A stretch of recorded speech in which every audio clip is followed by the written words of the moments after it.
All right, good morning, everyone. It is 8:45 on the morning of January 17th, 2023, and this is my pre-market strategy session. So, if you can't hear, which I think you can, there is some construction work going on in the background. So, if you hear something that sounds like a jackhammer, that's what it is. It's a jackhammer. So, yay for January 17th's pre-market strategy session.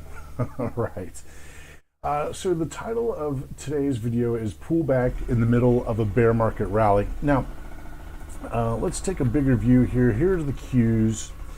And basically, I've got a Fibonacci on the cues going back to 2002, the low in 2002. So here's a monthly chart of the cues from I think it's September of 2002 to the high that was put in November of 2021. So a little bit more than 19 years of a Fibonacci. And so we recently came down and tested this 38.2 level, which is at roughly $260. 260.41 to be exact on my chart. However, when you're talking 19 years, 260 bucks plus or minus 41 cents, what have you, it kind of doesn't make a heck of a lot of difference. It's in that general area. And so what we had recently here was, in October of 22, November of 22, December of 22, and then even during this month in January, we've had a test of this Fibonacci line right here at roughly $260.41. And it's passed. Did we actually, let me see the low on December's here. The low was 259. Okay, so it did come down below that Fibonacci. But it closed back above. It got support there at the Fibonacci line and closed back up above each month. And so basically what I'm seeing here is just kind of some support. Generally speaking, if we're going to have a bear market rally, I think that it's going to happen here. And we're going to have pullbacks in the bear market rally. So here in the past few days, let me go back to the daily. I've put a couple marks in here. Of course, there are the green circles. That's where we got support at the Fibonacci line. And this is the recent rally. So we've had in the past since, let's see, what was that? Friday the 6th, we've had an 8% rally. And as bear market rallies go, actually, an 8% rally is rather small. And the way I see things is that this thing is probably going to try and rally back up to the 75% level. That's just a guess. That's my guess. Just the short term, January, February, and March tend to just be bullish times of the year during a whole bunch of sort of portfolio management reorganization and just people generally getting set up for the year for their portfolios to outperform their benchmarks and so on. Just tends to be a bullish time of the year. And there's no doubt we are in a bear market right now, and the bear market, it's going to be a tricky one. So here's sort of a downward wedge. It's close enough to be parallel lines, really. The lines meet probably quite at 50. It'd be crazy to see it drift all the way down that far. I just don't think it'd happen. But yeah, basically the past year has been bearish, and as bear market rallies go, you can see here, let's see, on I'll go to the bottom of the Thursday, the 16th of June, to the top of 16th of August, 1 month. That's a 24% rally. Here, let's look at this other one here too. Here's another pretty sickening rally. This is a 17% rally from, we call it early March to late March. Yeah, early March to late March, 17% rally. And so here we are down here at this point, and There's really nothing, let me go to the 10-year, 2-year. And so here we are. Here's the 10-year, 2-year inversion. Okay. I'm going to go to the 1 month. And here's an inversion. Here's an example of an inversion that happened before a crash that happened in the early 90s. Here's an inversion that happened before the 2001 dot-com bubble.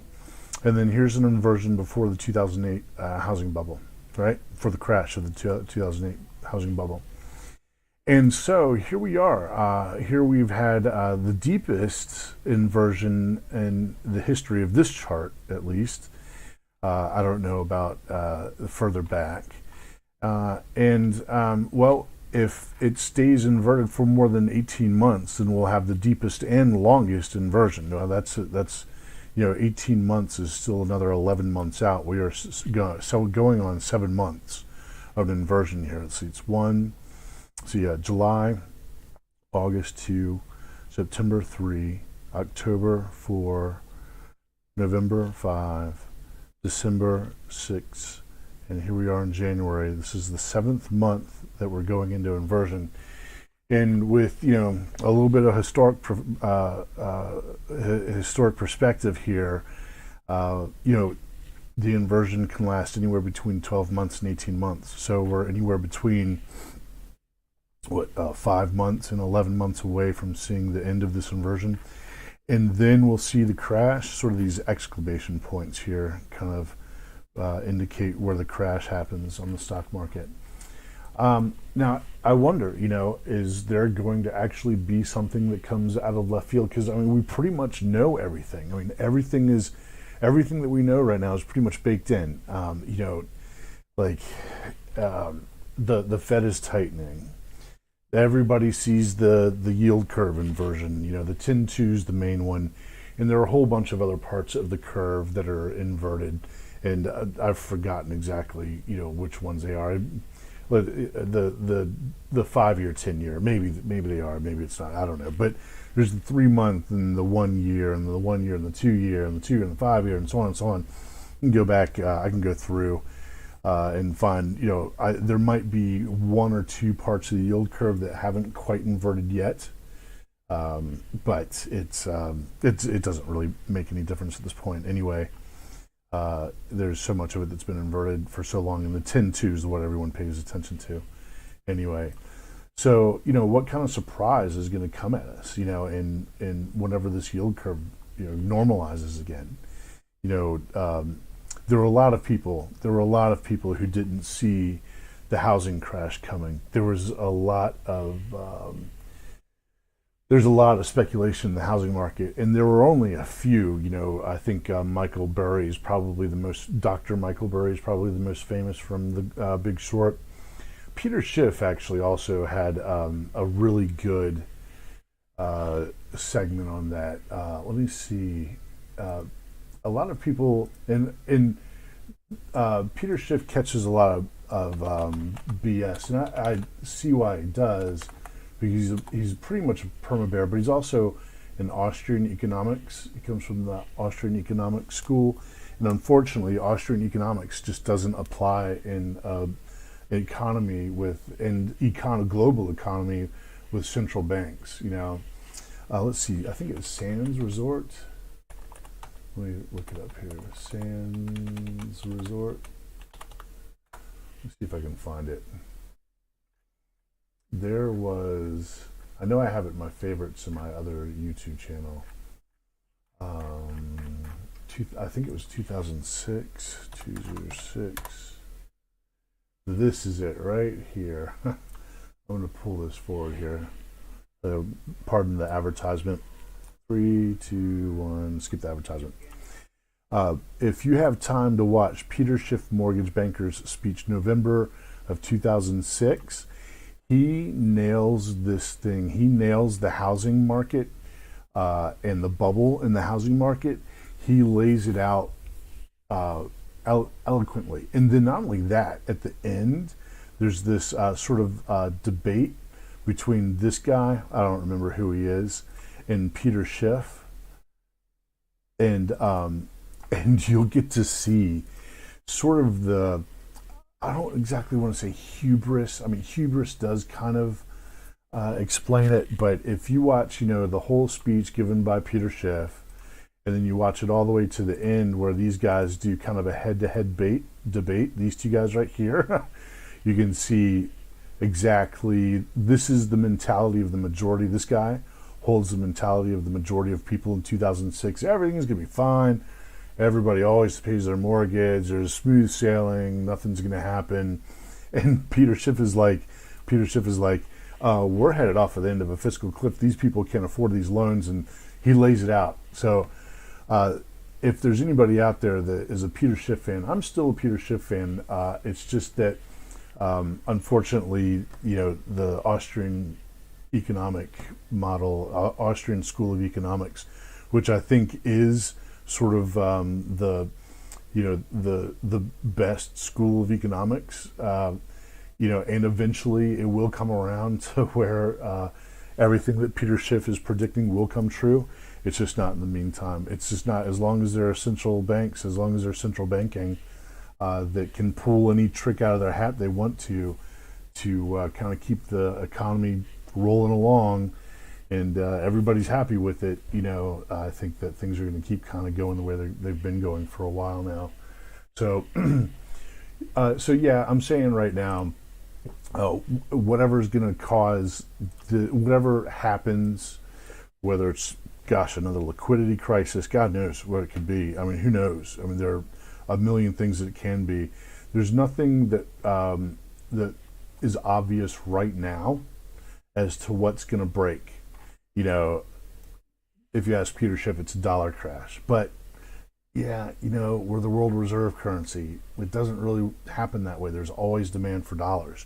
Even if, say, China and Russia blow off the dollar, there's still the rest of the world, and there's no economy that can get anywhere close to competing with the U.S. economy. I don't know. Whatever it is that happens at the normalization of this yield curve is too much for anyone else to predict, accurately right now, and there's no reason for things not to rally. So the title of today's video is pullback in the middle of a bear market rally, which is nice. So here we are pre-market, and there's a bit of a pullback here. If the market opened up right now, it would open up 0.42% higher, or I'm sorry, 0.42% lower than its previous close. That's the Qs would open up. And so my opinion, the way things are going to go today is that's a good day to be bearish. I mean, we've had an 8% run in the past 5 days. If we're going to have a bear market rally, nothing goes up in a straight line. There's no market rally that that doesn't have a couple of stutter steps in here. I mean, look, this rally that went what was that 24%? This is what it looked like. Nothing goes up in a straight line. So here's some zigzagging going on, and so here we are 8% up. There's bound to be some zigzagging that goes on here. Ultimately, a retest of this 273 level right here is in the cards. In my opinion, that's the spot for us to gain some support and then start heading higher. For today, the way that I'm going to play things for today is wherever the open is. So let me go to the 10-minute here. So suppose for a moment that we opened up right here at 279.84. And now suppose for a moment that we dip down, come back up above, and then dip down again. The break of whatever this low is, this morning low, whatever that morning low is, that's going to be my my sell spot. And actually, we could actually even go probably the pre-market here might even be giving it to us right now. So a breakdown below 279, and things will get pretty bearish, I think, for the rest of the day after that. There'll be a little bit of a drift down, I suppose. And actually, you know what, if we hit 280 here, 280.42 after the open, you know how the open can be pretty volatile, that would actually probably be a good spot, actually, in my opinion. If we break up above this and come back down below it, I'll probably short right there at 280, down 280, and look for easy 279 after that. So yeah, that'll be probably a bounce off of 280 and then a breakdown below its open. Suppose it opens right. Oops. Suppose it opened right here at 279, almost 280. Popped up and then broke down below its open. I'm going to take that bearish trade. Then also, if we pop up above 280.42, this pre-market level right here, and then come back down below that, I'll probably put like 1 or 2 options on right there, and then add to it if we start breaking down below wherever it opens, wherever the price is when it opens. So yeah, I'm bearish on the day, but I think this is just a pullback in a rally. Even though it's a bear market rally, it's still a rally. I think this is just a pullback, and I think that we will see support on this pullback at about 274, 275. My personal opinion.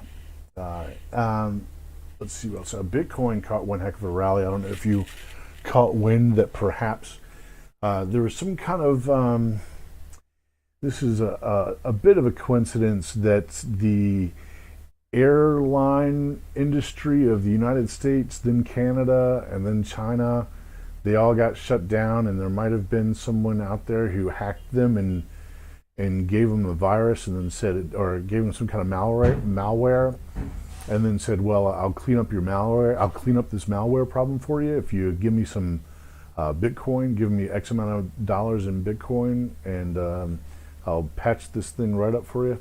I don't know. That's the rumor. So I guess, you know, after the 3, maybe Japan's next. I don't know. After the United States, Canada, and China got hit with it and said, pay me in Bitcoin. I don't know. That's the rumor. We'll see. Gold is actually doing a pretty good job of its march up. In my opinion, though, this is one big, gigantic distribution pattern in gold, and this is a sucker's rally. Somewhat of what we're going to see, somewhat similar, I believe, that we're going to see on the Qs as well as the SPY, is that we're getting ready to see what you call a sucker's rally.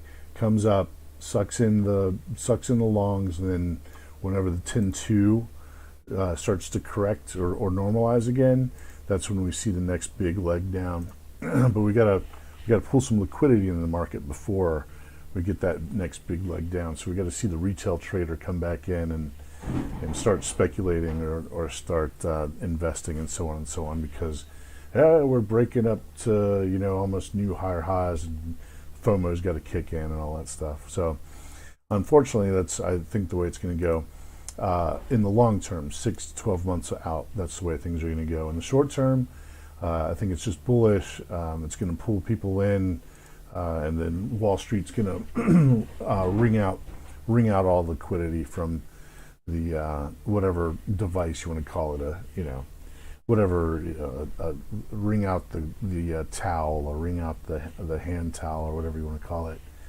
the washcloth for the liquidity that after the retail trader comes back in. All right, so yeah, and the VIX did a really nice job of breaking down below this 19, this recent low down here. So we have new lower low on the VIX. A little bump up here, makes sense. A little rise in the VIX, corresponds with a little bit of a pullback in the equity markets. Now, the VIX is the S&P volatility. You can see it in the watermark in the background here, if you look closely.